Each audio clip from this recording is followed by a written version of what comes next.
बियाण्यासाठी कसा करायचा, तर हे कांद्याचे बी 2.5 किलो बी आहे. याच्यासाठी आपण बुस्टरचं लिक्विड स्वरूपात हे बुस्टर आहे. तर आपण याचा वापर कसा करायचा, तर आपण सुरुवातीला 30 ml बुस्टर घेऊया आणि ते या बियाण्याला चोळूया. अजून 30 ml घेऊया.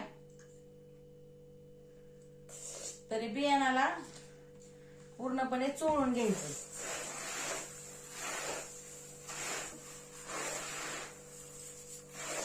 तर हा ओलावा की आपल्याला वाटेल बाबा की लिक्विड स्वरूपात आहे त्यामुळे बी ओलं होईल, परंतु सुरुवातीला हे ओलं होतं, परंतु ते शोषून घेतलं जातं.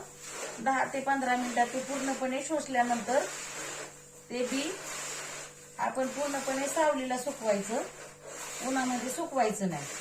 तर ह्याचा फायदा काय होतो की आता पावसामुळे कांद्याचं जी लागण आहे ती खूप लेट झालेली आहे. तर बुस्टर काय काम करते की जे आपलं 15 ते 20 दिवसांनी कुठलंही पीक जर लेट झाले तर ते कव्हर करून काढते. जर आता तुमचा कांदा ज्या टायमिंग मध्ये निघणारा होता दिवाळीच्या आधी लावल्यानंतर तो त्याच टायमिंग मध्ये निघू शकतो. जर तुम्ही बियापासून प्रोसेस केली पूर्ण कांदा काढेपर्यंत, तर हे रोप बी टाकल्यानंतर 15-15 दिवसाच्या अंतराने बुस्टर, ऍक्टिव्हेटर आणि स्त्री तुलसी याच्या तुम्ही फवारण्या घ्यायच्या. 2 ते 3 फवारण्या तुम्ही रोपाला घ्यायच्या. आणि ज्यावेळेस आपण कांदा लावल्यानंतर 2 फवारण्या 15-15 दिवसाच्या अंतराने, 15 ते 20 दिवसाच्या अंतराने तुम्ही फवारण्या घ्या.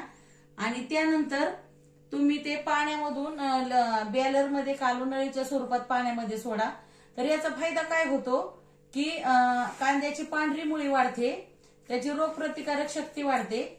आणि जो पिळ्यावर कांद्याचा पिळा हा रोग जो पडतोय, मुळकूत जी होती, करप्याचा रोग हा होतोय, त्याला आपला रोग बळी पडत नाही. आणि कांद्याचा पूर्णपणे गोल आकार येतो.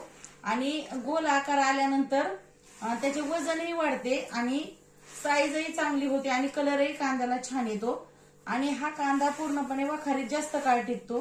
गेल्या वर्षी आम्ही कांद्यावर रिझल्ट घेतलेला आहे. तर अजूनही आमचा दिवाळी झाली तरी आमचा अजूनही कांदा चाळीमध्ये आहे चांगला.